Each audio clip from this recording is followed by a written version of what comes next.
to Rent Free. I'm Leigh. I'm Ciara. And we are so excited to upload this video for you guys today. We're going to talk about all things homeschool. And the caveat always is that we are just doing what's best for us. Yes. And this is, sorry. No, go ahead. I was just going to say, this isn't not our typical setup, so this feels... but it might be. How cute is it in here? Stop, no. But I just was thinking in my brain, I was like, this is not typically where we podcast. And this feels very on brand for a homeschool. Yeah. It's like, we're not in the gaming room, studio of my house. We're in Ciara's little homeschool nook, which is so cute. And she's worked so hard this summer to get it looking so perfect. And it does. It's so cute. And you did such a good job. I just thought for a quick second, it's like, oh look, we're debuting a YouTube video and we purposely made this homeschool back. No, we didn't. This was already here for a solid year. Okay, so we want to dig into everything that you guys asked about and let you know what we do and what has worked for us and what hasn't worked for us. Some of our favorite things that we fully stand behind and suggest to you guys.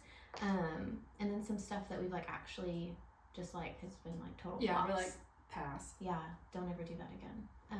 Which it's that's one of the scary things to talk about, because what might be a total pass for me might be somebody else's deepest love of the homeschool curriculum. They're I'm 18 years deep. Totally. And you're ooh, bummer. Yeah, I'm we got 4 years, Ciara has 1. We are still in the novice stage of homeschooling. We don't know it all. But we do know some things, and you asked us, so we're going to tell you. You really did ask us, so...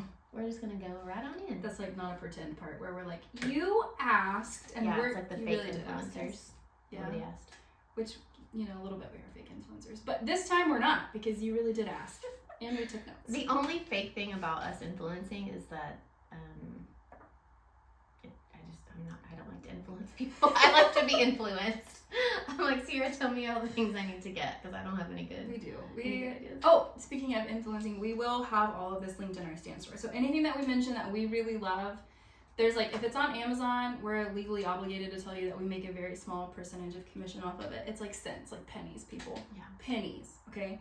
But then everything else that we link, to direct websites, we make zero money off of it. We're just helping you get right to their landing page so you can look through their curriculum and help make a decision for you and your family. Yeah. And also this feels like there's room for activities, and it makes me want to do all the things. Okay. So we're going to start off with why we homeschool, because we know that although some of our people that listen to the podcast, they do homeschool, or maybe they want to homeschool. Yeah. We know there's also a chunk of people that would never. They would it's just I would never do that. I don't ever want to do that. Or they just can't, financially. Yes. They might be single. I don't know. There's a lot of reasons. Or you don't need to. Maybe you don't have kids, so you're not there yet. So tune out if you're one of those people, I suppose. Or stay tuned in and figure out why we're doing it. Do you want to go first? Sure. Okay. I don't have a really good, I didn't have a public school experience, and then we were oh gosh, absolutely not.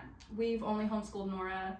She's 7, so she's going into 2nd grade, and she's never been in public school. So she did a little daycare situation, a day school situation, until she was 5. So she completed kindergarten there. Mm-hmm. And then it just felt like the appropriate next step. In my heart, I didn't feel ready to send her out to other people yet. She still feels very much under my protection, which I think is just being a mom. You're I get to protect you for the next forever. And I want to try. Yeah. We want to try to protect them for as long as we can. And we live in a great place with a great school system, so it's not a thing about elementary school, but I just started thinking, what if it's kids, that are just raised differently or in different circumstances, and it's the things that they say. It's secret agendas that teachers might have. Mm-hmm. It's all of the things, without being fear-mongering, but she felt so little to me to just so send many variables to think about that are when she's gone for 7 or 8 hours a day. And it's a long time. I'm anyway, so it just felt really hard for me to just send her out and be okay, see you at 3:30, and then have just a couple hours with her in the evenings.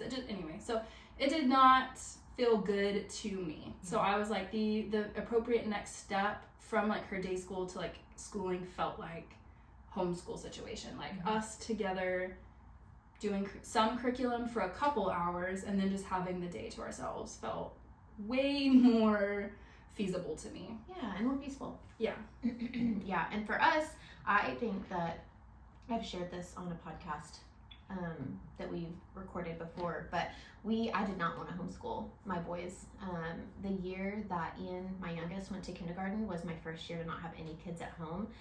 And I was so excited because I had just stopped working. Yeah. And so I was home and no kids were home. And I was like meal prepping. I was cooking. I was cleaning. I was going to the gym. I had all this time to myself. It was a good time. It was a good time. And then there was a private school here that needed some like emergency substitutes. And so I went and subbed at the school. And it's like a hybrid school. So they do private school for a couple of days a week and then the kids homeschool for a couple of days a week.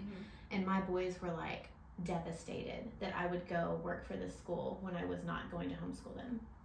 They were like they had been asking, squeeze me? Like, can you please homeschool us? And I'm like, I just got y'all out of the house. I will never. But they asked so frequently that my condition was like, I'll pray. I'll just ask the Lord. Like, I'm not making this decision based on what you want or what I don't want. I feel like you gotta take this to the King himself. Yes, and so I did, and I even told my husband, I was like, the boys really want me to homeschool, and I'm thinking I need to pray about it. And he was like, be careful. Yeah. Like, if you do this and the Lord like gives you an answer you don't like you are now responsible for that. Yeah. To like, then you have to do it. Then you have to do it. And that, he was like, I have no issues with you homeschooling them. I have no issues with them going to public school.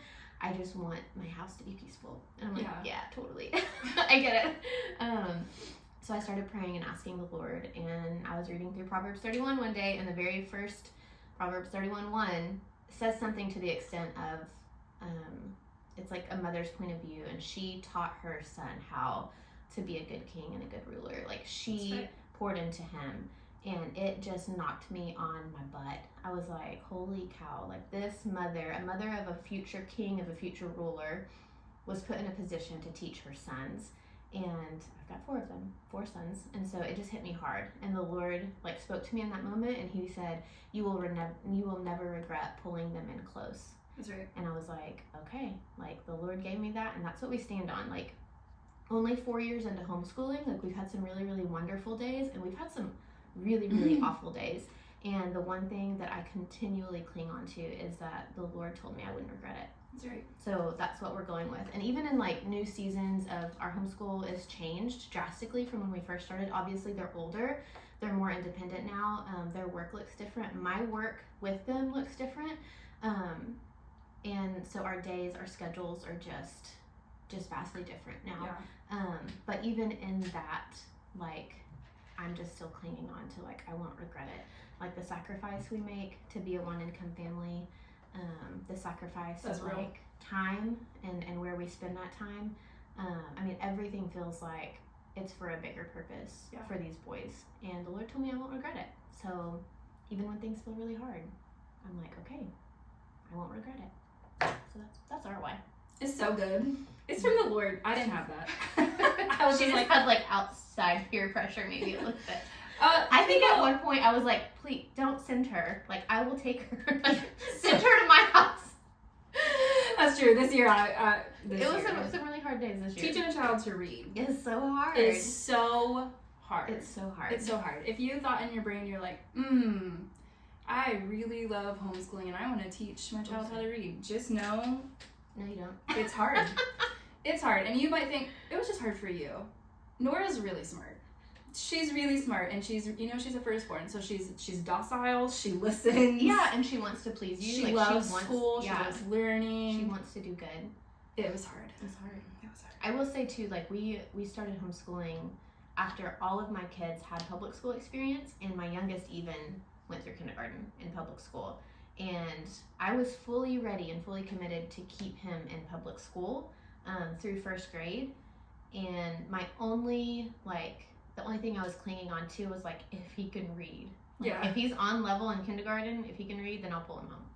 But if he's not, he's going back to first grade. You staying at first grade? Yes, I will outsource all day long. And hard. I continue. That is like my philosophy still. Like, not with public school, but I am all about outsourcing. Yes, big things fans. that don't feel good to me. Like, I don't feel capable, or I'm struggling continually with this one kid and this one thing. I'm like, great, guess what? I'm not teaching you this anymore. Somebody else can. Yeah, and there's enough resources to homeschool families. Like, and even in the smallest of communities, like, I follow all these Facebook groups, and it'll be people who live in towns of like 80 people. It feels like they're like, I need help with homeschool, and there's like 3 moms on there. They're like, oh my gosh, this is what so even if you're like, well, that's because y'all live in a different town or a bigger town, or there's more of you guys, there's always resources where you're at. And I would highly recommend getting like in some Facebook groups and utilizing what you have, which is like this tiny magical computer. It is a magical computer. So let's talk about next who we are homeschooling. Yeah. What their needs are specifically. I homeschool only one kid right now. I have a 7-year-old, a 4-year-old, and a 3-year-old. And last year, I sent them to, my 2 boys, I sent to daycare from 8:30 in the morning to 5:30 at night. It was like not a Mother's Day out situation. It's like daycare, which was glorious. It was so good. If you were homeschooling one grade, like on grade level child, and then you have like toddlers, I would highly recommend looking into something. Looking into something during the week, because here's why. Because in your brain, like me last year, I thought, oh, I'm going to teach all 3 of them. On Monday, Wednesdays, and Fridays, I'm going to teach all 3 of them. So I bought into the pre-kindergarten. I bought into the preschool, like all of it. Like the tracing and the learning to cut and the colors and the word, all of it. It was so bad. And I was trying to actually teach a child who needs to be learning and trying to teach 2 feral boys. How to cut things with scissors, real ones like these, and it was awful. It was awful. So I highly recommend putting 2 of your feral people out into the world and only having at least 2 days a week, having time to just focus on the child who's like by law supposed to be learning. So Nora is the one I homeschooled last year for 1st grade. She did, like I mentioned in the intro, she did like kindergarten at a different day school. It's like from like 8:30 to noon or something like that, and she learned the basics of like how to count, how to, like phonetically, how to like start breaking down words to read, stuff like that. So we were set up with like a good foundation, but then I went a whole summer with not doing anything, and she forgot all of it, which is very real. Like, it's statistically speaking, kids lose, I think it's like, the number that's coming to me is like 80%. Yeah. They lose, and it may not be that drastic, but they lose so much without doing anything over the summer. So, side note, don't go a summer without doing anything. No, like my halfway, like over the summer, like we'd read a book together for a whole month. Do you know what I mean? Like I would be like, well, we read, or she would do Hooked on Phonics like once a week. And then, instead of doing it daily like I was supposed to. Anyway, it was awful. So then when we started 1st grade, we basically had to backtrack. So I had bought a whole 1st grade curriculum. I had to go back and buy their kindergarten curriculum because we just weren't at 1st grade level. But anyway, so I did her last year for 1st grade, and I got her all the way to level. So then this year, she's technically starting 2nd grade at 7. Yeah. And I only have 1. Yeah. So, yeah. And my boys will be at daycare again. They get the day school that Nora went to this year. Yeah, they worked really, really hard to get Nora on level, like to start this year. Despite my best efforts to tell Ciara to not stress about it. I'm like, the level is in your mind. But her idea was like, if we ever have to put her in a public school situation, I don't want her to be struggling. And I'm like, yeah, totally, that makes sense. But it was so much stress. It was so hard. It was so hard. And so I would just continually to challenge homeschool moms that on level is something that you need to rewire in your brain. But I feel like that's the hardest. It takes so much work. It's unschooling. Yes, the mental, what we have been like taught to know about kids and what they should know at certain ages is like, it's actually so hard. It's actually not...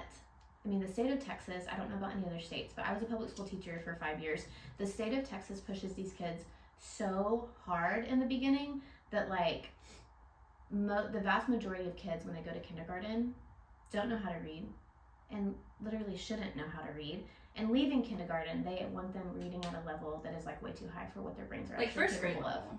Even more than that. I want to say it's probably from when we were in school, it's like our 2nd or 3rd grade level.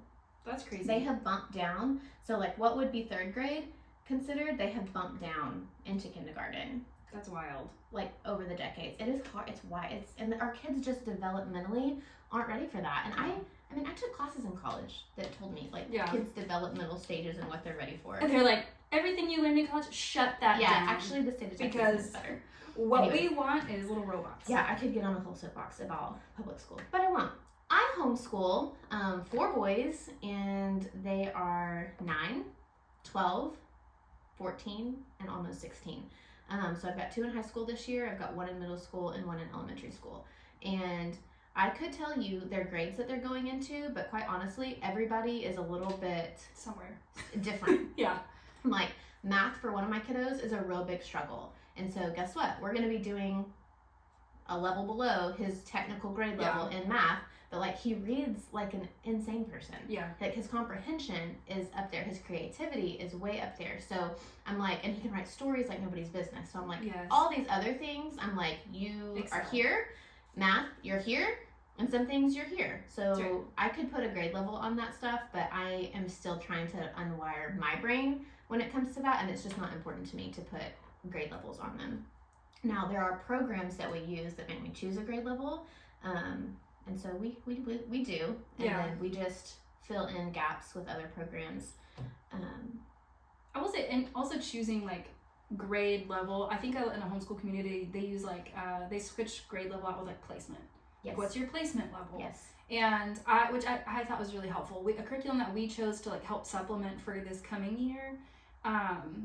It's like it doesn't go by grade, so it actually goes by like there's like high schoolers that are starting on level 1 because they didn't learn the basics of how to like phonetically spell it. There's like all the words, but basically it's like based on level. So it's not really like not age, not grade.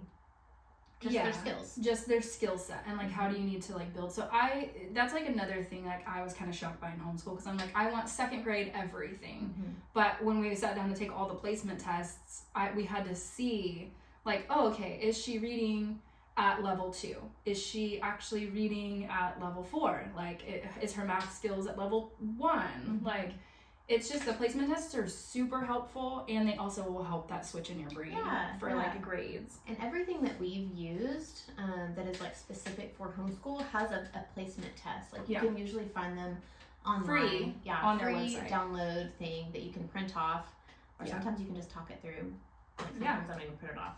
I'm like just asking them the questions to see if they know, and I'm like, you got bathtub, and she's like, bathtub, and I'm like, you got the sounds, for sure. One less. So now we can tell you all about like what we love. Yeah, I would love to tell you about what we love. Yeah, and also at the end of this video, or we'll make like a quick second video, maybe we'll actually show you some of like the flip throughs and like the guided for like hers is like on the computer, so I'm trying to think of it's not a flip through. It's a scroll through. It's a show. It's a PowerPoint. And then we'll do like a flip through so you can see kind of some of the pages. What are they called? Activities. Lessons.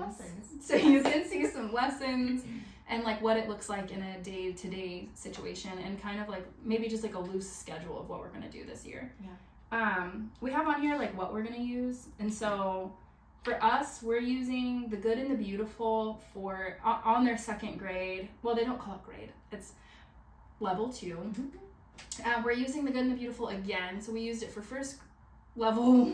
We used it for first grade. It's really hard for me. I don't know if I all the way love it or I'll continue to use it for forever. But for right now, I have really enjoyed it. It's open and go. It is scripted, which is huge for me. I don't want to have to come up with the meat of a lesson at all. Like I feel so incapable of that, So I want to open it and I just want to read it to her, and then she answers the questions. And so the Good and the Beautiful is really good about that. And then I did not like their handwriting. not that much. We completed both years of handwriting in one school year. So, and I just had her doing like a front and a back page a day. And so I just didn't love it, but I'm going to do handwriting without tears. Love it. Yes. One of my favorites. So we're using that this year. And I also couldn't settle on a social studies and science that I loved, and I'm a researcher, as you guys know. I spent copious amounts of time. So much time. Researching and driving Leanne nuts with the million links, being like, look at this, look at What do you this, think about look this? at What do you think this. about? I'm like, it's all great. It's all It's all social studies and science. But I could not find something I really loved. And so I used Teachers Pay Teachers this year, and I just printed out a year's worth of second grade curriculum. So it follows the TEKS, which is very public school. Sorry. It is. That's okay. But I love it. Yeah. I Sometimes you just need a backbone to get started. You do. And I think like we didn't do science and social studies last year, and so I'm just like branching into it. And I think what I was missing was I wasn't just ready to like be like, this is American history, and then she like and I'm not gonna get into that tangent, but I'm using Teacher Pay Teachers I'm like looking at it. We'll show y'all in a minute, but it's for social studies and science, and then also geography to go with social studies. I'm really excited about that. Yeah. It's super fun, and I can't wait to show y'all that portion of it. But I think that's everything. We're Cool. doing math, social studies, science, reading, handwriting. There you go. That's all of it. The whole gamut. We started off our homeschool journey very abruptly. I pulled my kids out of public school in January and just kind of like jumped into the deep end of homeschool. And I had so many people in my life at that point that were like, do not stress out about getting everything done that they did in public school. Like, if you will just focus on keeping their reading and their writing and their math skills like honed in, like you can fill in other things as your day feels less stressful. And I tried exactly what Ciara tried. I started off my year with everybody, all of my kids, well, 3 of them because Ian was still in kindergarten. Everybody in at one place doing the same lessons but trying to variations for, and it was so hard. So now we homeschool separately because that is what's easier for us. But what we are doing this year is a program online called Acellus.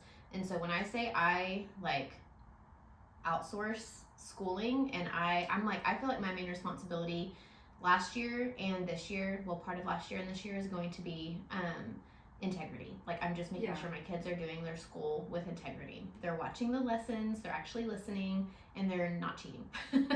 Because they know all about ChatGPT and Siri and all of the things that shouldn't help them, but they do. Yes. And sometimes I do encourage them to use those tools. I'm like, because guess what? As an adult, I use those tools, but I'm like, there is an appropriate time. Yeah. And it's not on a test. Like, you have to kind of know. You have to know some of these things before you just start asking the internet. And sometimes the internet's not right. So that's been fun too. So we're using Acellus. And the cool thing about Acellus is that they have an accredited version and an unaccredited version. So an accredited version is going to be really great for anybody who's not in Texas.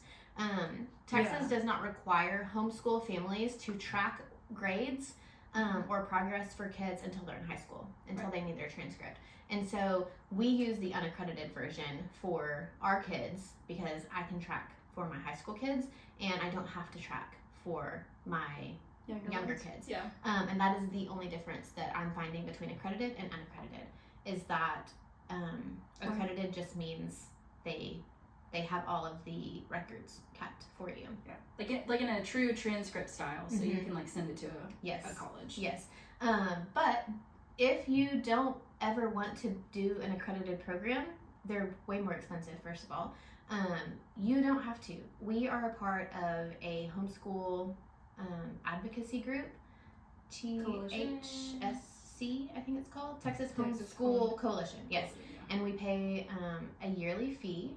And they, with that, on their website, you can get like student badges printed off. You can get report cards, like templates. You can get transcript templates. You can get like a teacher badge. Like some places offer like teacher discounts. Yeah. So you can make your badge and like go to Barnes and Nobles and get their teacher discount. You can print off report cards for your kids and take it into like Dairy Queens for their like all A reward or whatever.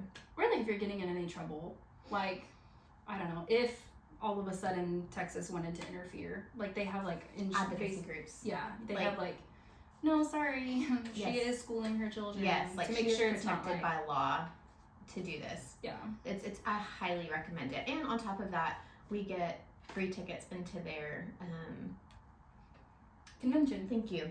Convention every year, which I love to go to convention just for the vendor show. I don't want to listen to the people talk ever again, but I do not always want to look at the vendors. Yeah, but sometimes their stories are really good. Sometimes they can be really inspiring. If you feel like you're in a lull and you need some extra stuff, you know. So okay, what we're doing, Acellus. That is going to be the meat and potatoes of what we're doing this year. We love teaching. The meat and the potatoes. You know what? People like it. Okay, they do. You hate it, but I got some fans out there. I just think it's like, it just is so hearty. I'm like, yeah. It portrays the picture perfectly, and it's just so Texas. Okay, we love teaching textbooks. It is an online math program that is wonderful. If your kiddo is like past, I wouldn't start it till probably 2nd or 3rd grade, but it's really, really good. It's online. Also, CTC Math has saved some of our kiddos' rear when it comes to math. It is a program by a dad who homeschooled his kids out of Australia. Fun. And he developed this online math curriculum, and you can start it from kindergarten and go all the way through high school with it, like teaching textbooks. However, he teaches things just a slightly different. Like, I don't know if it's like the Australian way to teach math versus like the American way, but one of my kids really, really, really, really had a hard time with long division, like all of the steps and remembering the order. It just was not solidifying in his mind at all. And we found CTC Math, and they teach it in a different way.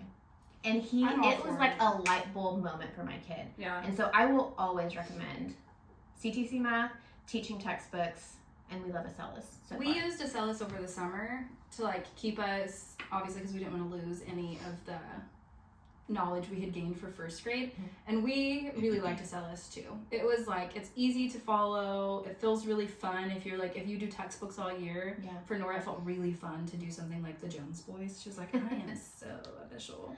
Yeah, she loved it. You can do it on an iPad, you can do it on an iPhone, you can do it on your computer. It is very mobile, and you can just have it on any device. I will say one other thing about Acellus is if you go to like acellus.com, their website, you're going to get the accredited version, and it's expensive. But if you go to Power Homeschool, they have the unaccredited version for Acellus, and it's much more affordable. I think it was like $20 a month. $25 per student for, I think you can get up to 6 classes. Yeah. You don't have to have 6 classes.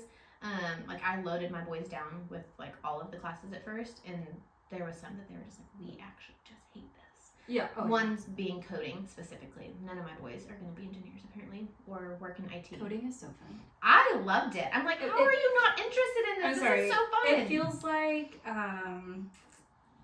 MySpace days. It feels like making your background on your MySpace page. Yes. I'm like, you're getting my thing with like Ian. I was like, there's a robot and you can control him by like doing all these little codes, and he's like, I was like, coding is so fun. They hate it. So we're not doing coding this year.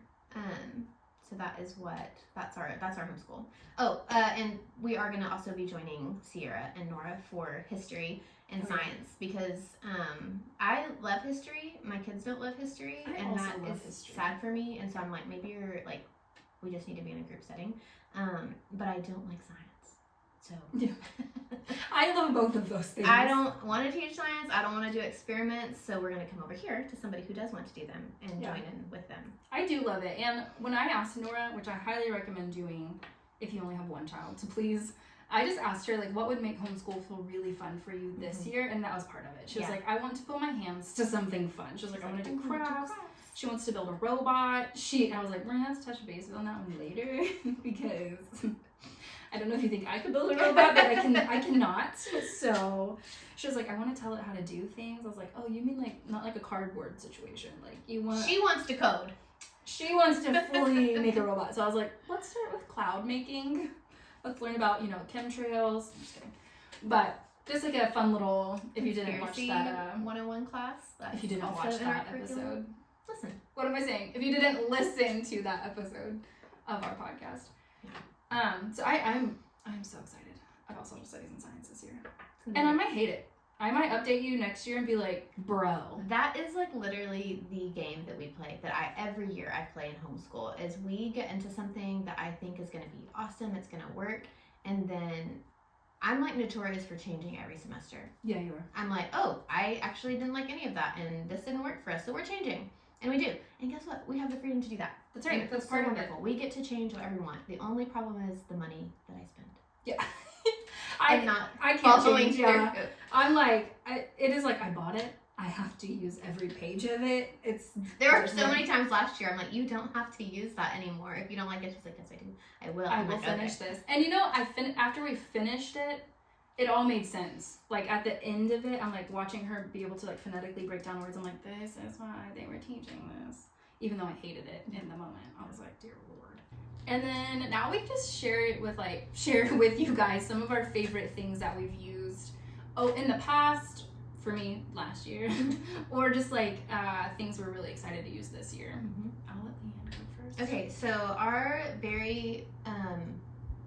one of my very favorite things to do with my boys, they don't love it, but I love it, and I know that they need it, is reading aloud. And so, like I said, you know the ages of my kids. It's like they don't want to just sit and do nothing and listen to me read. But we had a friend tell us about this series by Chuck Black called the Kingdom series. And if you have boys, this is a series that you need to get. I love it. It is an allegory. We haven't finished the series yet, but it is a story about young men who then become knights and they start fighting for good. It's like very good versus evil. It's an allegory, so it's like you can kind of talk about who represents the Lord in this, who represents Jesus, like where are the sacrifices. It's a really, really cool series, and I think probably girls might like it, but it is very like fighting and like being courageous and very man driven, very boy driven. So we love that. Kingdom series, Chuck Black. You can get it on christianbooks.com. We can link it. Yeah, we will. It's like 6 books for like less than $40. That's actually really good. It's a good price. Secondly, we started Hooked on Phonics when Ian got out of kindergarten, and I loved it. We used the app, we used the books, and we used the workbook, and I loved it. And y'all didn't love it so much. We just didn't utilize it the best that we could have been utilizing. It was like our reading program for Ian in first grade, and we loved it so much. And so when I grew up on Hooked on Phonics, I didn't use it, but I remember there was always a commercial like Hooked on Phonics works for me. And so I was a little hesitant because I'm like, this kind of is a cheesy thing, but it was really, really good. It's really come good. a long way. It's come a long way. The 90s. It has. And then lastly, no, not lastly. I have a few more things to say. This is cracking me up because earlier I was like, okay, we're gonna talk about some things that we love. She's like, I love nothing. If I don't use it now, I don't love it. And I was like, and then as she was writing, she was like, okay, this, and then and this. I'm like, my brain is in full-time summer mode. I have not switched over to homeschool mode yet. We start next week. I'll switch it next week. Today actually. Today I'm switching over. So because my boys are not sit still, listen to a story boys. Yes. We I love getting them to put a puzzle out on the table and doing puzzles while we do read alouds, or even Diamond Art. And if you don't know what Diamond Art is, you need to know what Diamond Art is. And if you feel like your boys wouldn't love it, they do. They would. I'm like, I didn't get it for them at first. I got it for me. Because when I say read aloud, I'm talking about Audible reading to us. We're talking about them credits, baby. Yes. And so I am just sitting there, like, putting my masterpiece together of Diamond Art. And I have one little pen to do it, and I have one little set of, like, wax to do it. And they're like, I'm going to try. I'm like, okay. Sure. And then everybody wants a turn putting my Diamond Art together. So for Christmas last year, we got everybody Diamond Art. And it is a good 15, 20-minute activity. We don't sit down for hours. I could sit down for hours and listen to a book and do it, but I can get a good solid 20 minutes out of them, which feels like an incredible win. Yeah. It's a good win for reading. I think it's a good win for like people who are homeschooled. Like when they're like, we will get this done we will do all of our schooling in 45 minutes if you don't bug me for the rest of the day. So like, if Seriously. you can get 20 minutes of them sitting down doing something, like That that's is another thing that I feel so strongly about. Our kids, when they go to public school, they are there for 7 to 8 hours.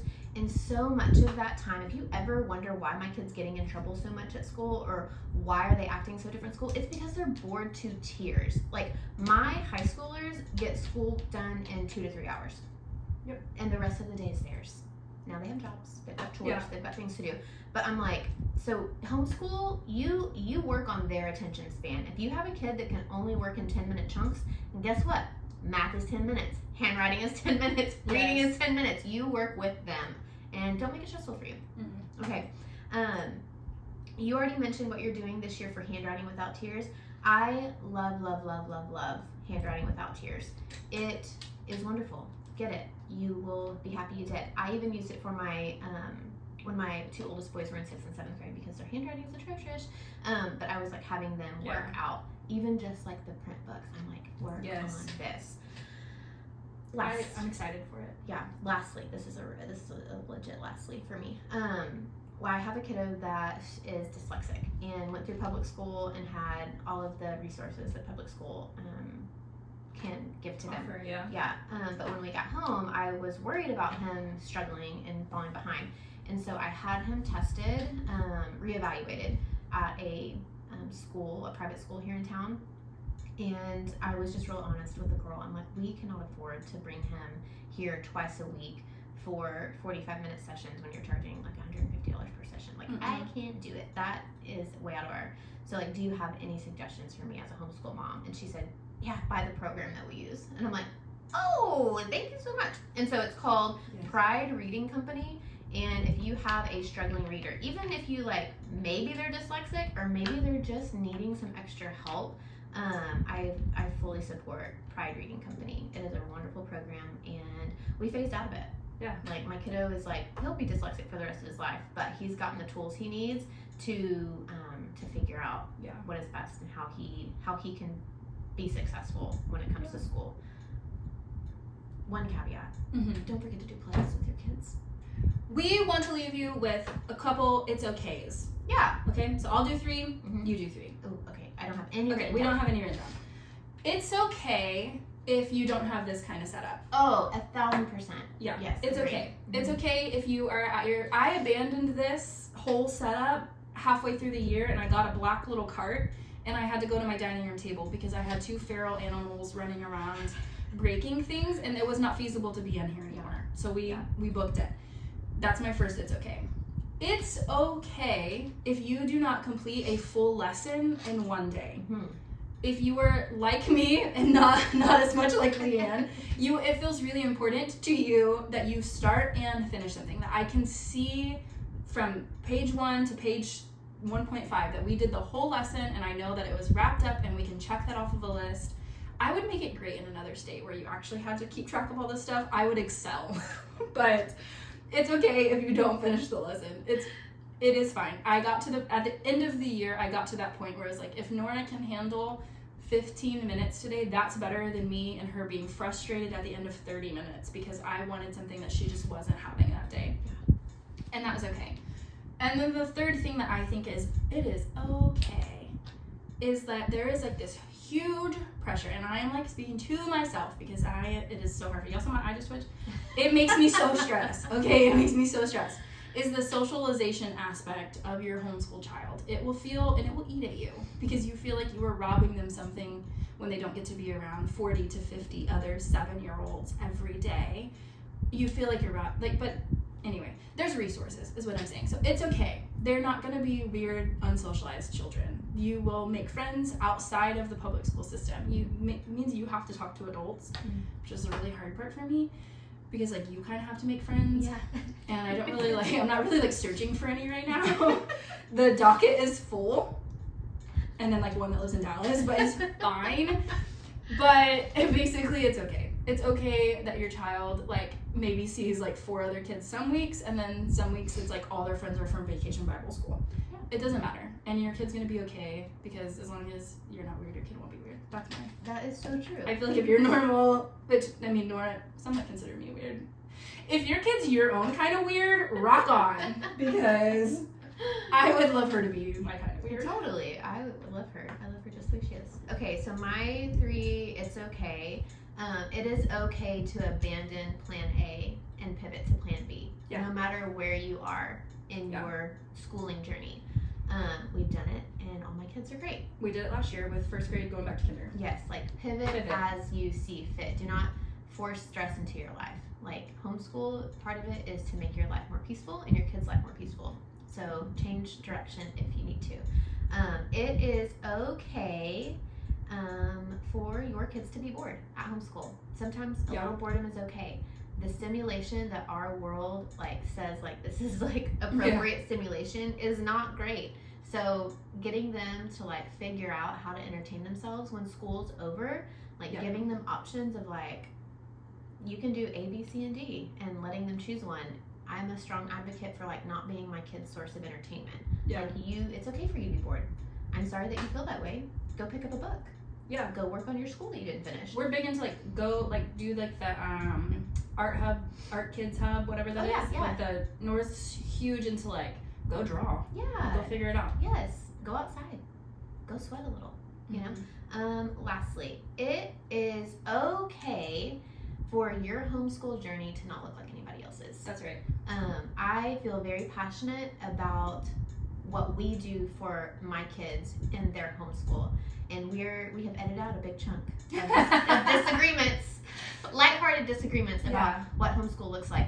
And I am okay with her homeschool journey and what it looks like for Nora. I think she is doing what is best for Nora because she knows Nora best. Just like she knows that I know my boys best and what our homeschool journey looks like. And comparison is like so easy, even on Instagram. Some of you might be watching this video, and even though we said it's okay to not have this set up, somewhere in your mind, like you're going to have a standard. And this ain't it. Erase it. Yeah. If you wanted to see what my homeschool looked like, I would show you the picture of our house. This is our homeschool. It's a circle table and kids at and a you know table. what? And nobody, because it's online, and because I don't like kids having headphones because I need to hear what they're hearing, we are spread out in like 4 different zones in our homeschool. And so, and we don't have posters on the wall, and I turned my homeschool room into our recording studio. It's really cute, you guys. We can't wait for y'all to see it inside though. So we homeschool everywhere and anywhere, and it's okay. And that's okay. So those are my 3 okays. Yeah. I feel like we could give a million more because it is so individualized to you, to your kids, and to you. Yeah, and I think like there's like a part of it that has to be fun for you too. Yes. Like Nora, the only I don't have to justify this. My room can look cute, but I was taking her from kindergarten where she's very social, and so she was very sad about not getting to go to a public school setting. All her friends were going to public school at that time. They were like transitioning into it, and she was, next level devastated when I said we were going to be schooling at home. And I asked her, boo. Which I'm like, invite your kid if you can. Like, we know that this is a privilege, and there is sacrifices we made to buy curriculum, to buy posters. Like, I'm not saying like, where's my money? But I could, and so I just asked her like, what would feel important to you? And it was this. It was looking like a fun environment for her, and we literally left in September. So we started in August. I don't have it anymore. I had to take it down.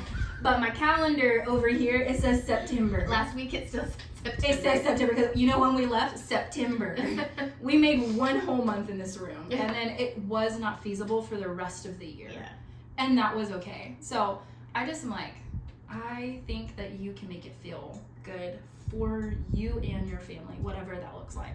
I would say my last bit of encouragement is and the biggest thing for us every year is invite the Lord into those decisions. Invite your kids in. Absolutely. And invite the Lord in, because if you are making your decisions based on what we say or what some other homeschool mom says or what the state of Texas says or whoever like you're letting influence your decisions, like that sort of stuff, that is like the sandy foundation that the Bible talks about. Like you need to word from the Lord and be patient and know that He knows your kids better than you do. Invite Him into those decisions and pray that He would give you peace and clarity about what your next steps are. That's right. And then walk fully in confidence in that. I feel like that is part of the reason I feel so strongly about some things is because I'm like, I have a foundation where the Lord said, go here. And so that's where we're going. I'm like, nobody's shaking that for me. That's right. And I might come across as like super opinionated or super like strong-headed when it comes to that. But I'm just like, I just know what the Lord told us. That's right. That's why we love you. Oh, okay. we love a strong head. You know why I'm not? Because I'm like, oh, what are we supposed? Yes, baking is fine. I just change everything. I'm like, whatever she said, that feels good. She knows more than me.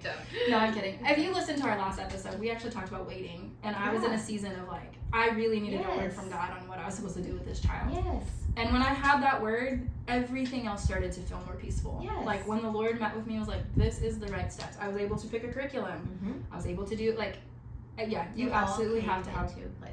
Yeah, and I think like last real caveat, and we will go to a flip through, is this, someone told me this year, and I think it goes along with what you're saying, is that you need to sit down and you need to write down your own personal convictions on like for that one school year. You not for the next 18 years, for this semester if you even need to.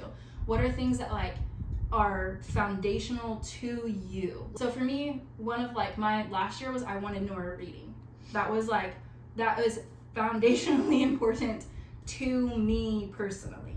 And so like I focused heavily on that for a whole year, because that was like, I knew that it didn't matter to me about science, it didn't matter to me about social studies. There were things that I was like, this feels convictionally, this is like for homeschooling, this is what I want by the end of the year.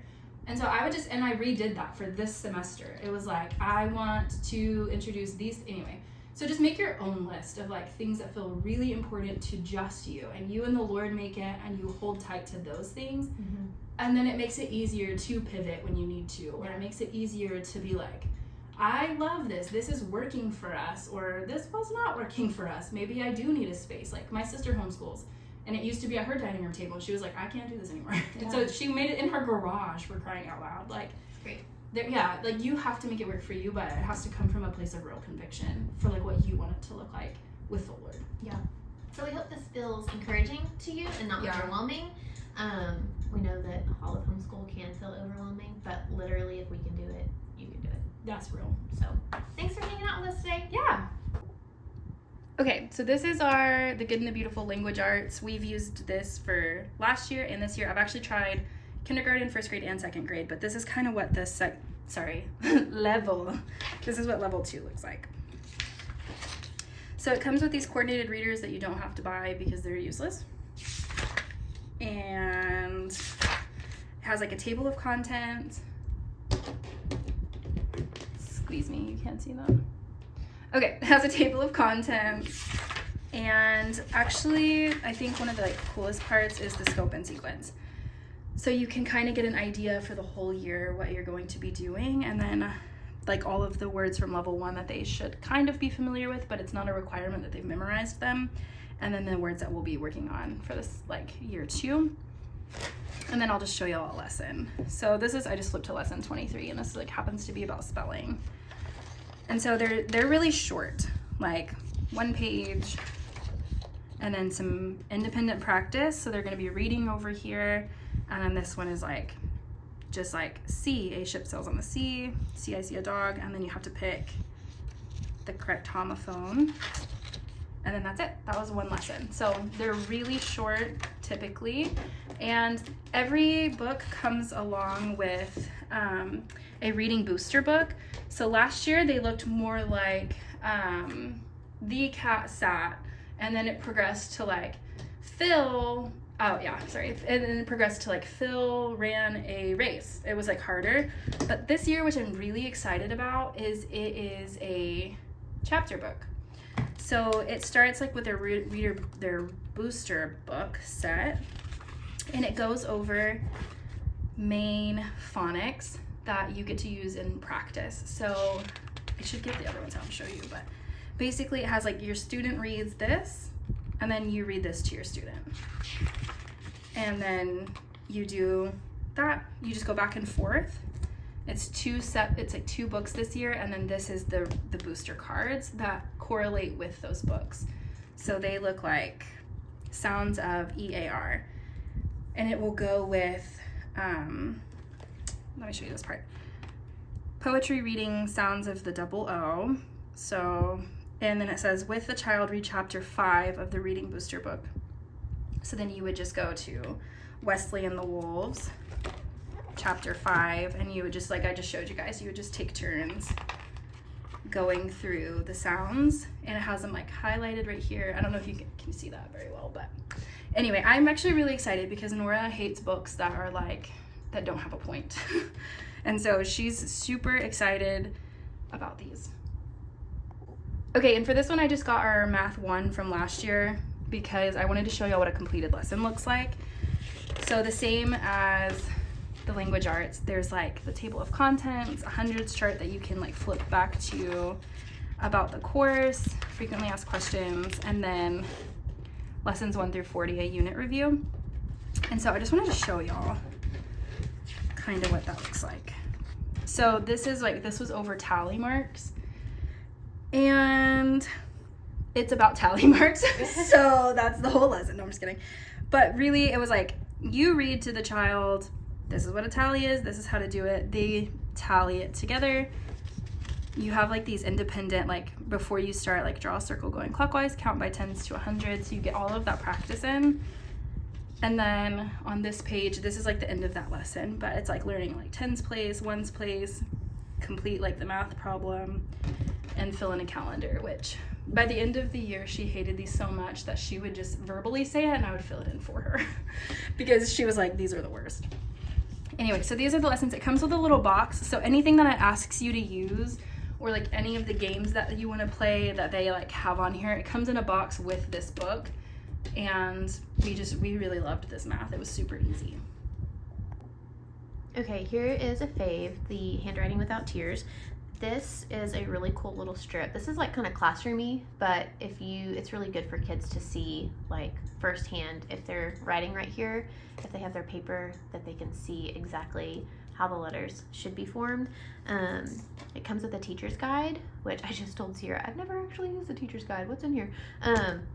But it has a lot of good information. If you've just never taught a kid how to sit correctly while they're writing, how to hold their pencil, it talks about pencil grip. It talks about how actually all these letters should be made. It tells you like some of the things you could see your kids doing and how actually it should look, things to prevent. It talks about different types, different stages of learning when it comes to writing. And what's really cool in here, I just noticed, is that it's got a whole little, it's like open and go planning for you. You don't even have to think about it. It just tells you exactly what you should be doing each day of the week for the whole year. Talks about how to prepare for pen and pencil, or excuse me, paper and pencil. It talks to you about certain, where your feet need to be, like all of the important, like how the structure of your body is going to impact you've got a left-handed student or a right-handed student, your correct grip. It's got a lot of good tips in here. The thing about Handwriting Without Tears, why I love it so much, is it has a very specific way to show kids the correct formation of letters. Like all the little arrows are important, like where you start, and it's very consistent through the entire book. Has that to go back on. Trying to get to one of these little like sayings that it has. Oh, here, this is really cool. The teacher guide will also help you with this because it has like magic C words, and a magic C word, or excuse me, a magic C letter is each letter that actually makes the C shape. And then it's got, let's see, frog jump capitals. That's like, what is a frog jump capital? I don't know. We'll look in your teacher's guide. It tells you exactly what a frog jump capital is. It'll explain all of these little, it's like, it explains all the little sayings. Like sayings that they use, dive letters, final groups. And so then you open it up and it's just practice. It's got really good practice, and it just doesn't have to take very long. So they can just copy down exactly what they see. It tells them where to start. Love Handwriting Without Tears. And then it has a journal that they can have. They've got the lines, which are really, really important to beginning writers. This is like specific to how they're shaping their letters.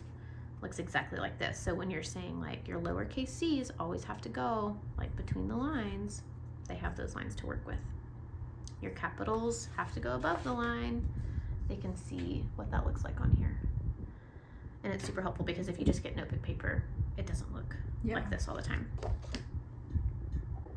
Okay, I am super excited about this. We didn't really get to talk about it in our podcast YouTube video episode thingamajig, but this is really cool. This is all level based. So The Good and the Beautiful has some spelling incorporated. I don't love it or think that it's enough. And so I am gonna try this year. And this is like the kids like learning activity book. But basically it teaches you all of the rules that don't make sense in reading. Like when you're teaching your kid phonetically how to read, you're like, I actually don't know why there's 1,500 E's in here that you can't hear or like we don't pronounce.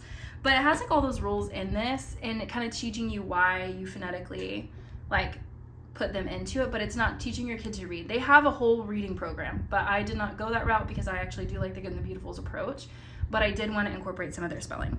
So they send you like all of this, like used for phonogram cards, sound cards, rule cards, and word cards.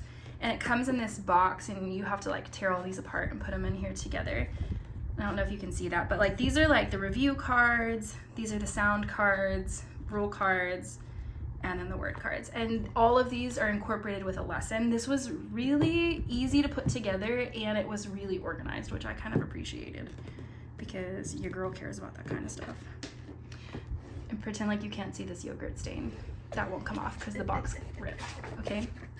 Maybe I did it so fast that you didn't see it. So this is the teacher's guide, and it like tells you like, let's see if your student is ready for level 1, and Nora was. So we went with it. And then it tells you how to like sign up, like put all of it together. And then as you go, these are the lessons. These lessons are ridiculously long. So you don't finish one in a day. Like it's maybe you do a page in a day. But this is like lesson 1 is mastering all of the letters of the alphabet. So like what is it and what is its most common sound?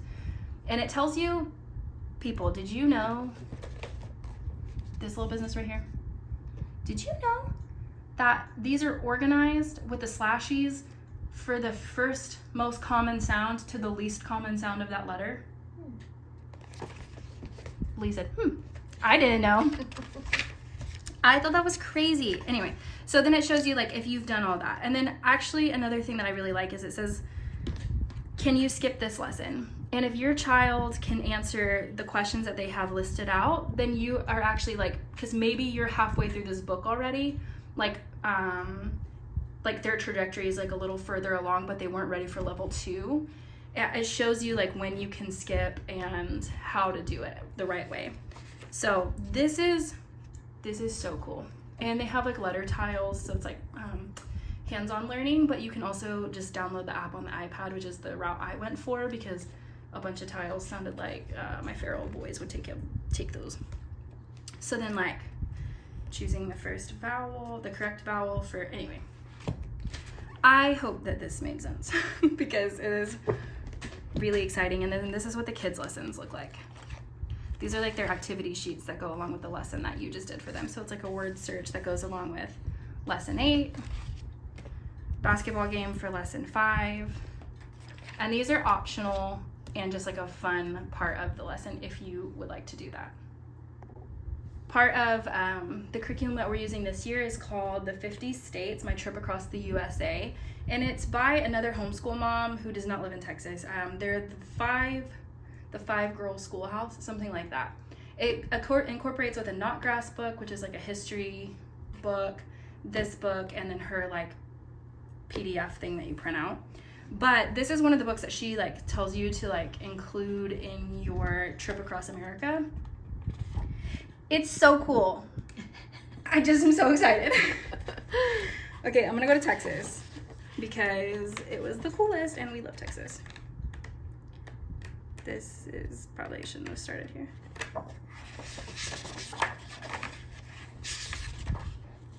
Vermont, Utah, Texas.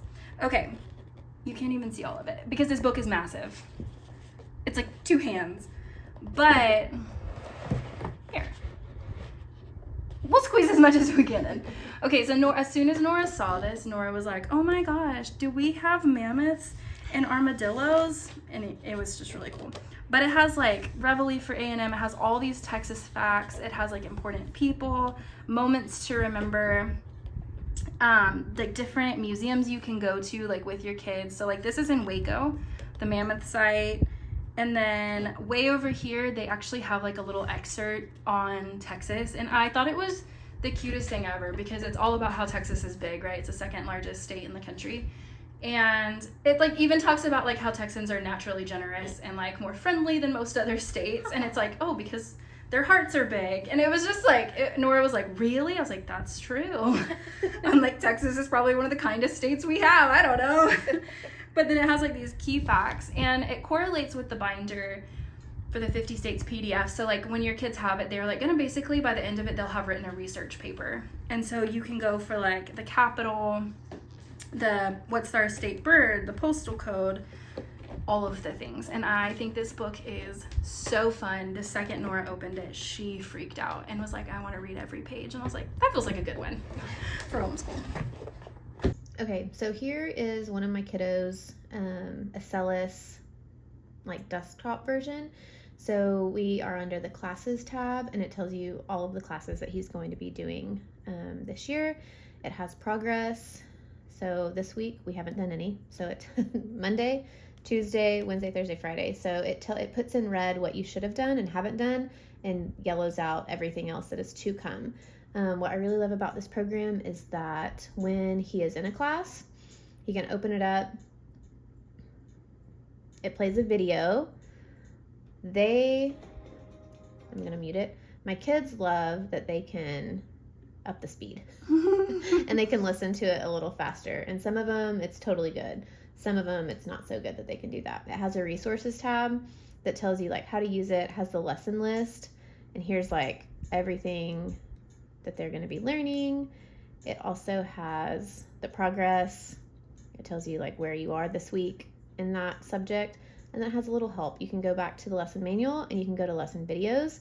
And this one only has video A, but some of the lessons will have like helpful videos. So like if your kid scores really poorly on the question part, it will give you an extended video.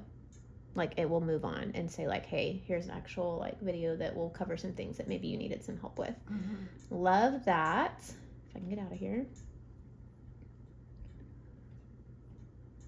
Go away. Go away. You go back out. Yep, so this is it. You can click on the score. There's like a tab up there for score and it basically just shows like, oh yeah, look at his grades. All of their grades. And if they didn't have, like if they had something that they kind of struggled with doing, it'll tell you and you can make up that grade. Like they can retake that test, they can redo the review, which I thought was really cool. Mm-hmm. And you can see per class what is going on. Yep. There you go. So yeah, it tells you what their score is.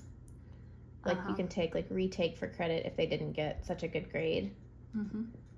It's super cool. And they also come with like special lessons, which are more of a pain than I think, but if you wanted your kids to like practice on pen and paper, the special lessons are things that you can print out and then you can do them, or you can do the special lessons like on an iPad and submit them back for extra work. Yeah, and it tells you the last day that we actually did school was July 3rd.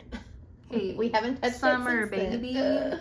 We haven't touched it since then. So it's super, super user friendly. Like my kids just know that each thing that they have to click on, they need to track their progress and make sure that the teachers. This is not my kid's favorite teacher. They need to get it all through Friday. Like they need to have it all, and to put a little star if they do it, and they can do it as quickly as they want to. Like they could do like all of social studies on Monday, all of math on Tuesday. I just tell them like you have to finish the week's work within the week. Yeah. There we go. It's super cool. Let's sell this.